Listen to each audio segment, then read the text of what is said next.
बिहार में चुनाव का प्रचार थम गया। रवीश कुमार का वीडियो। इलेक्शन को लेकर मामला क्या है वो बताएंगे ये इस वीडियो में। नमस्कार, मैं रवीश कुमार। बिहार में चुनाव का प्रचार थम गया। दूसरे चरण के प्रचार के आखिरी दिन भी बीजेपी या एनडीए ने साफ नहीं किया कि नीतीश कुमार ही मुख्यमंत्री होंगे। इस चुनाव में मुख्यमंत्री का एक ही घोषित उम्मीदवार बचा रह गया, तेजस्वी यादव। उनके सामने दूसरे नाम की घोषणा नहीं हो सकी, मगर यह लड़ाई तेजस्वी बनाम बीजेपी की हो चुकी है। इस लड़ाई का एक और चेहरा है इस चुनाव में, और वो चेहरा है 30,000 करोड़ का। बेरोजगार, बुजुर्ग और महिलाओं के खाते में भेजने के लिए जिन जिन योजनाओं का ऐलान किया गया है, उनकी कुल राशि करीब 30,000 करोड़ बताई जा रही है। तो एक तरफ एनडीए का 30,000 करोड़ है और दूसरी तरफ विपक्ष के तेजस्वी। लड़ाई दिलचस्प और बेहद खतरनाक है। क्या तेजस्वी यादव 30,000 करोड़ लेकर बैठी जनता को अपनी तरफ खींच पाएंगे? भारत के लोकतंत्र का, चुनावी राजनीति का सबसे बड़ा इम्तिहान है। लेकिन इसके बाद भी 30,000 करोड़ बांटने के बाद भी अमित शाह का मुद्दा कुछ और है। मेरे जिगर के टुकड़े जैसे युवा मित्रों, आप सभी को राम राम। इतना पैसा बांटकर भी अमित शाह घुसपैठ के मुद्दे पर आखिरी चरण में आक्रामक होने लगे। इस चुनाव में बीजेपी ने बहुत बड़ा दांव खेला है। नीतीश कुमार के नाम की औपचारिक घोषणा नहीं ही की गई। यह बड़ा जोखिम है और इस जोखिम से बीजेपी आखिर तक नहीं डिगी। आखिरी दिन भी नहीं कहा कि नीतीश ही अगली बार मुख्यमंत्री होंगे। इस रिपोर्ट में हम अमित शाह की सभाओं और तेजस्वी की सभाओं की बात करेंगे। तेजस्वी यादव एक दिन में 17 तो कभी 18 तो कभी 19 सभाएं करने लगे हैं। ज्यादा से ज्यादा सभाएं कर सकें इसलिए अपने भाषणों को बहुत छोटा कर दिया। आज हम 37 साल के हो गए और एक 37 साल के नौजवान को मोदी जी रोकने के लिए एक हेलीकॉप्टर के पीछे 30 हेलीकॉप्टर छोड़े, पूरी ताकत लगाई है। एक 37 साल के नौजवान को रोकने के लिए पूरा भारत सरकार, उनके केंद्र मंत्री, पूरा बिहार सरकार, उनके सभी मंत्री, प्रशासन के भ्रष्ट अधिकारी, सीबीआई, ईडी, इनकम टैक्स, चुनाव आयोग, मोदी मीडिया, पूंजीपति, सब लोग लगा है केवल एक 37 साल के नौजवान को रोकने के लिए। 2025 का चुनाव नीतीश कुमार को फेयरवेल दे रहा है या राजनीति का एक और मौका? अमित शाह बीजेपी की सरकार और एनडीए की सरकार की बात करते हैं। क्या बीजेपी इस चुनाव को बिहार में अपने लिए एक बड़े अवसर के रूप में देख रही है? अमित शाह के बयान के बाद भी मीडिया में इन सवालों पर चर्चा नहीं, मगर बाद में जरूर होगी। फिर से एनडीए सरकार बनाओगे तो मेरे साथ दोनों हाथ उठाइए, जरा उठाइए दोनों हाथ। विजय के संकल्प की मुट्ठी भींचे और प्रचंड आवाज से बोलिए, जय श्री राम, जय जय श्री राम। ऐसा लग रहा है कि बीजेपी बिहार में बी टीम से बाहर आने के लिए तड़प रही है। हम अमित शाह की सभा पर आएंगे, लेकिन यह चुनाव जेडीयू के अस्तित्व का भी है। क्या यह पार्टी खुद को बचा पाएगी या शिवसेना या एनसीपी की गति प्राप्त करेगी? दांव पर तेजस्वी का बहुत कुछ है। आरजेडी 143 सीटों पर चुनाव लड़ रही है। चुनाव प्रचार के आखिरी दिन तेजस्वी की सभाएं रोहतास, दिनारा, रामगढ़, कैमूर की तरफ रही। 2020 में आरजेडी को 75 सीटें मिली, सबसे बड़ी पार्टी बन गई, मगर सत्ता से दूर रह गई। क्या 18-19 सभाएं कर तेजस्वी सरकार बनाने का आंकड़ा छू लेंगे? इतनी सभाएं करने के लिए तेजस्वी यादव ने 2-2 हेलीकॉप्टर का बैकअप रखा है। एक दिन में हेलीकॉप्टर 7 से 8 सभाओं में ही उड़ान भर सकता है। एक लौट जाता है तो दूसरा आगे की सभा के लिए उड़ता रहता है। कई सभाओं में देर शाम भी पहुंचे। कटिहार के प्राणपुर में लोगों ने मोबाइल फोन के टॉर्च से तेजस्वी का स्वागत किया। गोदी मीडिया ऐसे दृश्यों को तेजस्वी के लिए लहर कभी नहीं कहता। तेजस्वी की सुपौल, किशनगंज, कटिहार, अररिया में सभाएं पहले ही हो चुकी थीं। आने में देरी हो गई, इसके लिए हम आप लोगों से माफी चाहते हैं। आप सबको बता दें कि आज हमारा 18 रैली है, इसके बाद भी कटिहार और पूर्णिया में है।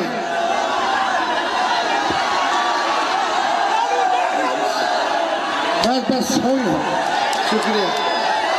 ज्यादा समय नहीं है, लेकिन हम इशरत परवीन जी के लिए आप सब लोगों से वोट मांग रहे हैं कि एक एक वोट लालटेन पर बटन दबा करके इशरत परवीन जी को जिताने का काम कीजिए। हमारे हेलीकॉप्टर में तकनीकी खराबी आ गई थी। कदवा में हमारा जनसभा के बाद हम कदवा से बाई रोड आए। हमको आप लोगों का आशीर्वाद चाहिए था।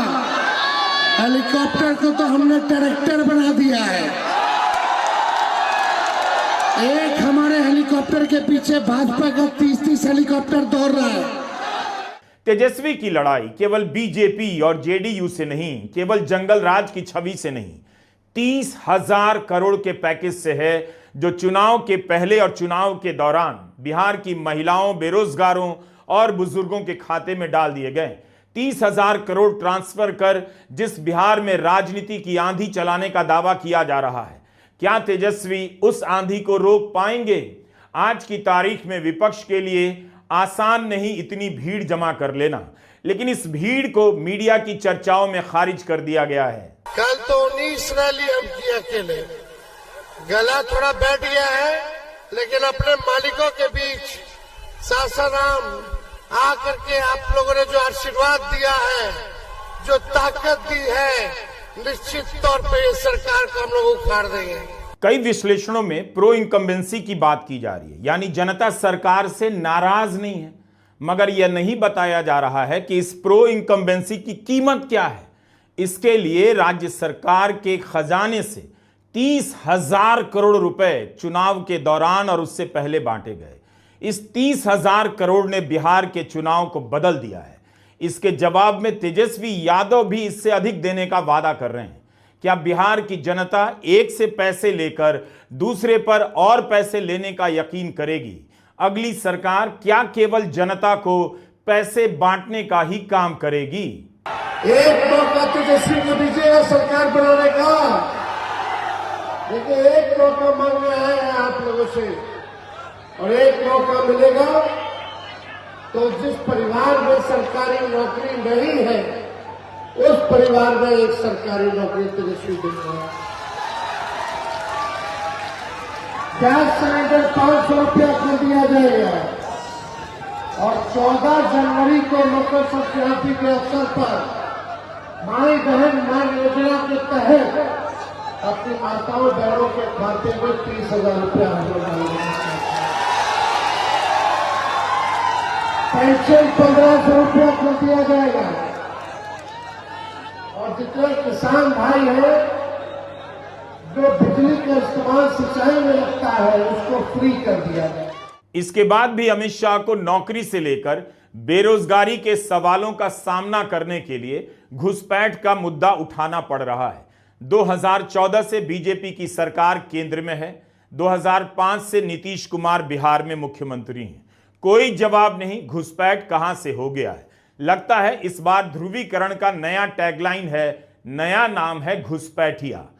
लालू प्रसाद यादव और राहुल बाबा दोनों कान खोलकर सुन ले, हम घुसपैठिए को डिटेक्ट करेंगे, मतदाता सूची से डिलीट करेंगे और उनको डिपोर्ट करेंगे। अपने देश वापिस जाना पड़ेगा, वापिस जाना पड़ेगा। इस सीमांचल की भूमि पर घुसपैठियों की कोई जगह नहीं रहने वाली है। ऐसा लगता है गृहमंत्री ने तथ्यों का साथ छोड़ दिया है। सभी को पता है और सबने देखा है, बिहार में राहुल गांधी की यात्रा वोट चोरी को लेकर हुई, लेकिन अमित शाह इस तरह के दावे किए जा रहे हैं, घुसपैठ बचाओ यात्रा का नाम दे रहे हैं। क्या घुसपैठ उनका आखिरी दांव है, या किसकी नाकामी है, उनकी या नीतीश कुमार की? बिहार की यात्रा पर निकलने से पहले राहुल गांधी ने 7 अगस्त को दिल्ली में एक प्रेस कॉन्फ्रेंस की और बताया कैसे कर्नाटक और महाराष्ट्र की एक एक सीट पर वोटर लिस्ट में धांधली की गई। उस समय बिहार में एसआईआर चल रही थी। विपक्ष एसआईआर की धांधलियों को लेकर सुप्रीम कोर्ट में लड़ रहा था। कोर्ट ने एक बार भी नहीं कहा घुसपैठ को बचाने के लिए विपक्ष लड़ रहा है। 15 दिनों की यात्रा में वोटर के नाम काटे जाने से लेकर जोड़े जाने की प्रक्रिया पर राहुल गांधी सवाल उठा रहे थे। इस यात्रा में अगर कोई घुसपैठिया था भी तो गृह मंत्रालय क्या कर रहा था?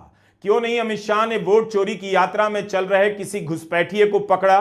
क्या अमित शाह यह कहना चाहते हैं कि 15 दिनों तक इस तरह राहुल और तेजस्वी के साथ घुसपैठिए चलते रहे और उनका गृह मंत्रालय कुछ भी नहीं कर सका? मैं सीमांचल वालों की बात जानने आया हूं। मुझे बताओ, इस सीमांचल से घुसपैठिए को निकालना चाहिए या नहीं निकालना चाहिए? जोर से बोलो, घुसपैठिए को निकालना चाहिए या नहीं निकालना चाहिए?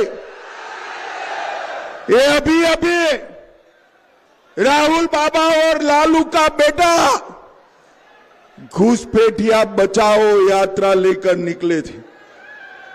वो चाहते हैं कि सीमांचल घुसपैठियों का गढ़ बने, मगर सीमांचल वालों, मैं कहकर जाता हूं, न केवल सीमांचल, पूरे बिहार से एक एक घुसपैठियों को हम चुन चुन कर निकालने का काम करेंगे। जब बिहार में एसआईआर शुरू हो रही थी तो घुसपैठ का भूत आयोग के सूत्रों के हवाले से मीडिया में खड़ा किया गया और जब फाइनल लिस्ट आई तो घुसपैठ का पता नहीं। अमित शाह को बताना चाहिए एसआईआर में कितने घुसपैठिए मिले। क्या इतने मिले कि वे बिहार के युवाओं की नौकरी खा गए हैं? अगर बिहार में नौकरी के संकट का जवाब घुसपैठिया है, घुसपैठिया नौकरी छीन रहे हैं, तब फिर अमित शाह को बताना चाहिए कि घुसपैठियों को नौकरी कैसे मिल गई, किस कंपनी या सरकार ने नौकरी दी है। बिहार में भयंकर बेरोजगारी है और इसका कारण घुसपैठिया कब से हो गया। नौकरी तो किसी के लिए भी नहीं है, होती तो युवाओं को भी मिलती, केवल घुसपैठिए को नहीं। क्या यही मोदी सरकार का पैमाना है कि घुसपैठिए को नौकरी मिल जा रही है और बिहार के युवाओं को नहीं? अमित शाह टारगेट कर रहे हैं या अपनी असफलता पर वोट मांग रहे हैं? भाइयों बहनों, ये घुसपैठिए हमारे युवाओं की नौकरी छीनते हैं, हमारे गरीबों के राशन से हिस्सा लेते हैं और देश को भी असुरक्षित करते। मैं आज सीमांचल के पूर्णिया में पूरन देवी की भूमि पर बनमक्खी में आज कहकर जाता हूं, न केवल घुसपैठियों को निकालेंगे, उनका, अरे सुनो सुनो, उन्होंने जो अतिक्रमण किया है ये भी पूरा जमीन दोस्त कर कर सीमांचल की भूमि को यहां पर जितने भी अवैध धंधे लालू के राज में शुरू हुए और घुसपैठियों ने बढ़ाए हैं, अगले 5 साल में सीमांचल में एक एक अवैध गतिविधि को भारतीय जनता पार्टी और एनडीए की सरकार उखाड़ फेंकेगी, उखाड़ फेंकेगी। बीजेपी और एनडीए की सरकार, नीतीश की सरकार नहीं। अमित शाह ने अपनी तरफ से कोई कंफ्यूजन नहीं रखा। पूछने पर कहते हैं कंफ्यूजन मत पैदा कीजिए। क्या अमित शाह आखिरी वक्त में सब कुछ ट्राई कर रहे हैं? उनके भाषण में भय का, भूत का आलम क्यों है? एक तरफ ललन सिंह इंटरव्यू दे रहे हैं, एनडीए की आंधी चल रही है, दूसरी तरफ अमित शाह भी कह रहे हैं कि 160 सीटें आएंगी और उसके साथ साथ यह भी कह रहे हैं जंगल राज आने वाला है। फिर से जंगल राज चाहते हो क्या? जोर से बोलो, चाहते हो क्या? जरा भी गलती हुई, तीर और कमल छाप के अलावे कहीं गए तो भेष बदलकर, चेहरा बदलकर, कपड़े बदलकर जंगल राज आने वाला है। अमित शाह घुसपैठ पर इतना दांव क्यों खेल रहे हैं? क्या खाते में पैसे डालना काफी नहीं रहा, जिसके बदौलत कहा जा रहा था कि पैसे डालकर चुनाव के नतीजे पहले ही तय किए जा चुके हैं, अब इस चुनाव में कुछ नहीं रहा? अमित शाह के भाषण में पैसे गिनाए जा रहे हैं और दावा कर रहे हैं कि आगे भी बढ़ा देंगे, 2 लाख की राशि को 5 लाख कर देंगे। उन्हें बताना चाहिए कि 20 साल में कितनी चीनी मिलें लगी हैं, लेकिन वादा कर रहे हैं अगले 5 साल में 25 चीनी मिलें लगा देंगे। इतना ही नहीं, अगले 2.5 साल में हर जीविका दीदी के बैंक अकाउंट में 2 लाख रुपया हम डालने का काम करेंगे। 2 लाख। भाइयों बहनों, विधवा पेंशन को हमने बढ़ाकर 400 से बढ़ाकर 1100 किया, जीविका दीदी का मानदेय दुगना किया, आशा बहनों का मानदेय 1,000 से बढ़ाकर 3,000 किया, ममता कार्यकर्ताओं का प्रसव का फीस डबल किया, रसोइयों का मानदेय 1650 से 3300 किया, आंगनवाड़ी सेविकाओं का मानदेय 7,000 से बढ़ाकर 9,000 किया और आंगनवाड़ी सेविकाओं को फोन खरीदने के लिए 11,000 रुपया देने का काम नीतीश कुमार जी ने किया। ये पूरे मिथिलांचल का सम्मान करने का काम एनडीए की सरकार ने किया। अगस्त के महीने में नीतीश कुमार की कैबिनेट ने 2 लाख देने का फैसला किया रोजगार के नाम पर महिलाओं को। बीच चुनाव में ऐसा क्या हो गया कि अब इसे बढ़ाकर 5 लाख करने का दावा अमित शाह कर रहे हैं? क्या नीतीश कुमार भी 5 लाख का वादा कर रहे हैं? महिलाओं के खाते में पैसे डालने का फैसला तब हुआ जब चुनाव शुरू हो रहा था, जब चलने लगा तब खाते में पैसे डाले गए। नियमों और नैतिकता की परवाह नहीं की गई। इतना विकास अगर हो गया था तो पैसे डालने की क्यों जरूरत है? और 5 लाख देंगे या बताकर वोट मांगने की क्या जरूरत है? क्या वोट सरकार के पैसे से खरीदा जा रहा है? आखिरी दिन अमित शाह ने 3 सभाएं की। इस चुनाव में बीजेपी और जेडीयू 101 सीटों पर लड़ रहे हैं। सुपौल वालों, कमल छाप और तीर छाप पर बटन दबाओ, कोई जंगल राज बिहार में आ नहीं पाएगा। अमित शाह की यह लाइन बेहद महत्वपूर्ण है। सुपौल में जेडीयू 4 सीटों पर लड़ रही है, बीजेपी 1 पर। पहले चरण के बाद चर्चा चली कि जेडीयू के वोटरों में बीजेपी के उम्मीदवारों को लेकर उत्साह नहीं। एक बात की दाद देनी पड़ेगी, अमित शाह अगर किसी दबाव में है और उस दबाव में पैसे बढ़ाने घुसपैठ की बात कर रहे हैं, लेकिन वो इस बात के दबाव में बिल्कुल नहीं आए कि नीतीश को मुख्यमंत्री घोषित कर देंगे। सुपौल की सभा में जहां 4-4 सीटें पर जेडीयू है, अमित शाह ने यह नहीं कहा कि नीतीश कुमार ही अगले मुख्यमंत्री होंगे।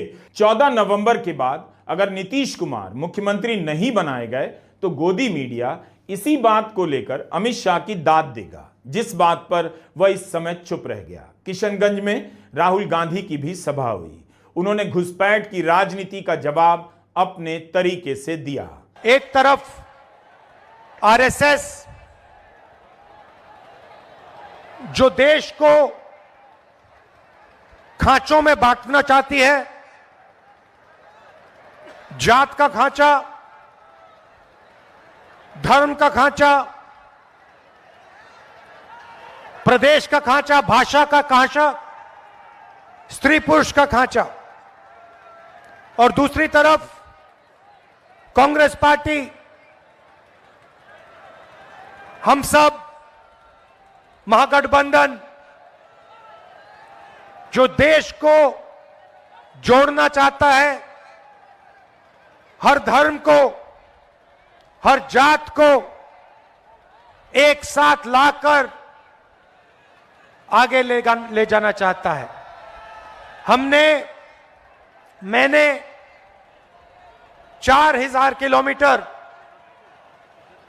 भारत जोड़ो यात्रा की, उसमें एक ही मैसेज था,